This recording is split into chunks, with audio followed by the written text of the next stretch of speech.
the White House, the Washington Monument, the U.S. Library of Congress, the Lincoln Memorial. These popular historical locations are but a few of America's proud heritage. But what some Americans might not recognize is a single piece of paper entitled the Constitution, which grants us access to many rights that no fellow man can take away.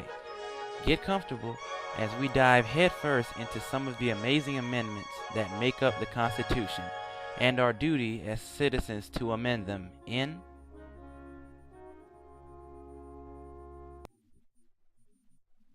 changing the Constitution.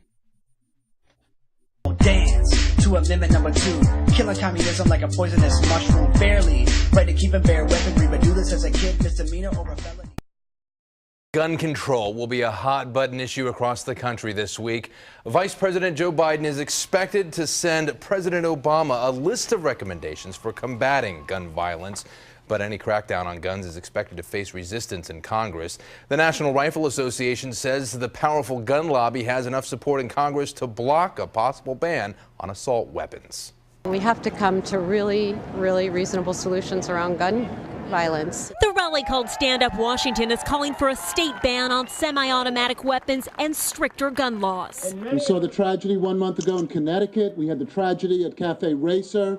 We've had gun violence in this city too many times. But for some pro-gun advocates, they want to see changes too, but a different kind. Well, we'd like to see change too, but it's got to be positive change. We'd like to focus on things that actually work instead of punishing the wrong people. Changes such as improvement in the mental health system and tougher punishment for those who violate existing gun laws. There is another side to this story, and what the firearms community is trying to tell people is that there are millions and millions of law-abiding gun owners in this country, and they didn't hurt anybody.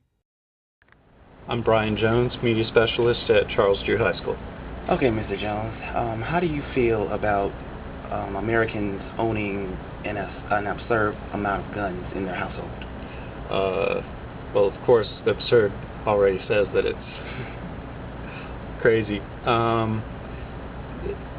It depends what they're collecting it for. My father was a federal firearms dealer, and he collected guns. He took care of them. He sold them. Somebody might say that he had too many, but he also hunted. He did bow hunting and stuff, so he had 2 pistols, but I don't think he had too many. But I think it can get out of hand, and especially with the wrong people. The 27th Amendment, as seen in the Constitution, prohibits the increase or decrease of members of Congress's salary from taking effect until the start of the next term of office for representatives. Do you believe that the 27th Amendment is unfair to fellow Americans also that have to work inside of the country? I definitely think it's unfair, and we've seen in the past year an example of the inequity in this amendment during the government shutdown. While millions of Americans, or let me say hundreds of thousands of Americans, were out of work, government workers losing income, our representatives, our government officials, were still being paid. I think this is a waste of our income, a waste of tax money, and it's an inappropriate use of government funding. And do you believe that the government has been notified of this by the public? I do believe it. There have been various protests, various petitions that have been sent to the executive office.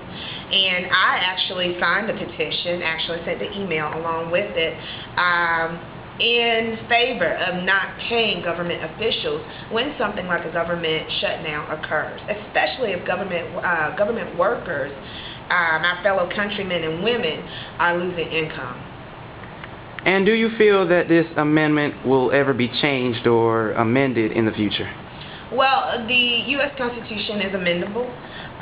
It is a living document, so yes, I do. I think so, if Americans fight hard enough.